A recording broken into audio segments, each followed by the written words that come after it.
most people take their feelings seriously. They take their responses to what's going on in their life seriously. At the center of our consciousness, a previous guest said, is our ego, the us, the me, that we're all like that to some extent. But taking oneself seriously as a form of self-respect and building up one's ability to support others and to do important things for other people in our life, our family, and for the world is so key. And I feel like taking oneself seriously is the cornerstone of everything I've heard you say today and everything you're doing. That it's not taking a feeling in a moment seriously. In fact, sometimes it's about doing that, and sometimes it's about going, no, I'm going to push that aside now. I'm going to brush my teeth. I'm going to lean into it. I'm going to not do what I prefer to do in the moment so that I can really show up. But that we need to take ourselves seriously. You do. You have to. And I have this big thing I do. I've been asked to do a lot of motivational speaking lately and a lot of that. And I tell this story about a kid that grows up to want to be a fireman and how he got inspired by a fireman, because that guy was a physical representation of what that kid thought a fireman would be. Mm-hmm. Looked the part, act the part. He's heroic. You might as well put a red cape on this kid and send him through the door. I mean, that's what it is. But that's you representing everything you think a fireman should be. Not just what you say, what you wear, how you speak, do everything. So for me, anybody who I meet, I'm giving you both barrels right now because I am trying to live the actual life that I think I should be living, that translates all the positive stuff I'm trying to put out. If you saw me and I was 50 pounds overweight at a bar, drinking my 12th beer, talking about mental health, you wouldn't take me serious. Talking about how you were a Navy SEAL back when. That does nothing for them. Yeah. It's like, that's not how I identify. Yeah, I did that job, and yeah, you think that gives me credibility. I don't care about that a bit. That doesn't give me credibility. The way I live my life now, my daily routine gives me the credibility. Because no matter who you are, you can adopt that same lifestyle, that same routine. You can grab it as a housewife. You can wake up early and go out and do a 20-minute walk every single morning before your kids wake up. You're just refusing to do it. I don't know why, but I promise you, if every single person ever watches this, you wake up and do a 20-minute walk in the morning and one after dinner, and you do it for 7 days, on the 8th day, the world doesn't fall apart. It only gets better the more you do it. It just will. People just don't want to put in the work. They want this quick fix. They want Ozempic. They want this. Or they're saying, and I hear this, and it's trickier for me because I'm late to the game on kids and family, but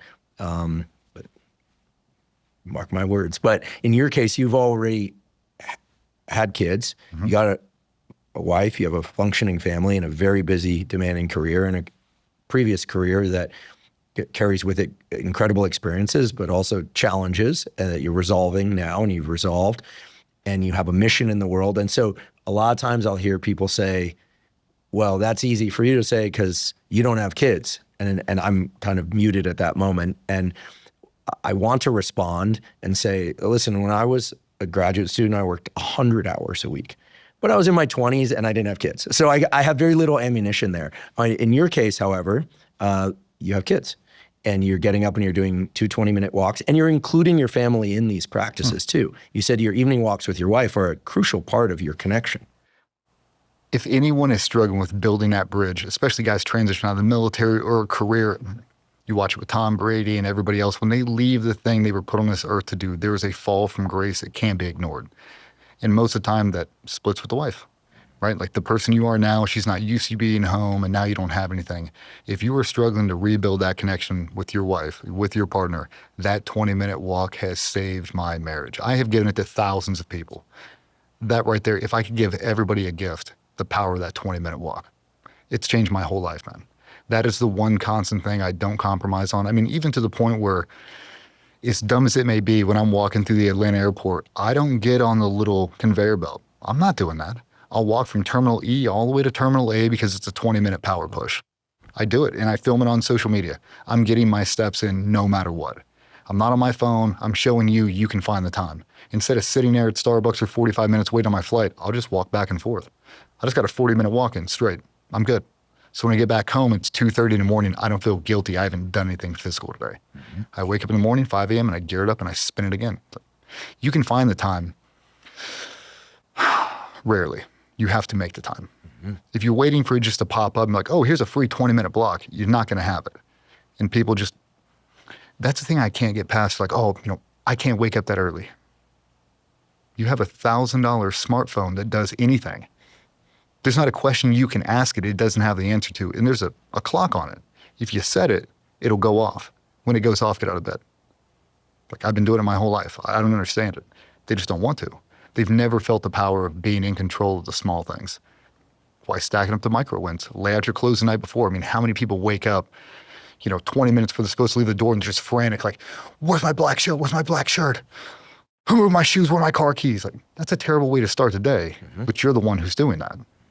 If you just spend 10 minutes the night before, take your shower, lay out the clothes, put them in the logical order you're about to get them dressed in the next morning and go, you'd be surprised how fast you're actually making a cup of coffee. Like, man, I did my entire morning routine in less than 5 minutes. What do I do with my next 40? Whatever you want. Do 10 minutes of meditation. Sit there in a dark room and just tell yourself 10 things you're truly grateful for. Like, I am so glad I have my wife. I'm so glad I have 2 healthy kids. I'm so glad I have a company. I'm so glad I have 2 arms and 2 legs. I'm so glad I'm still alive. Cool. What are you going to do? I'm going to make the most out of it. Go to work and do that. People just don't want to make the time because they've never seen the example. So a lot of stuff we try to put out is, I'm trying to be a physical representation of what I'm trying to mass produce. Physically strong, mentally resilient, capable, patriotic Americans. That's what I'm trying to do. I just want you to have accountability. I've accounted for all my failures, all my successes, and everything else in between, and I'll show them exactly what happens when you do it wrong.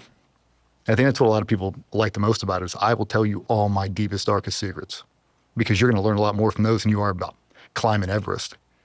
Right? Like, everybody wants to see the picture at the top of the mountain. They don't want to hear about, how many Sherpas you lost on the way to the top. They don't want to hear about that. I do. I want to hear about the real struggle. Like, how hard is it to be you? Talk me through it. I can learn so much from the hardships of people. Just unfortunately, we're in a place now where not too many people are willing to share it. But, yeah, just trying to help out as many people as possible before I hang this whole thing up and retire.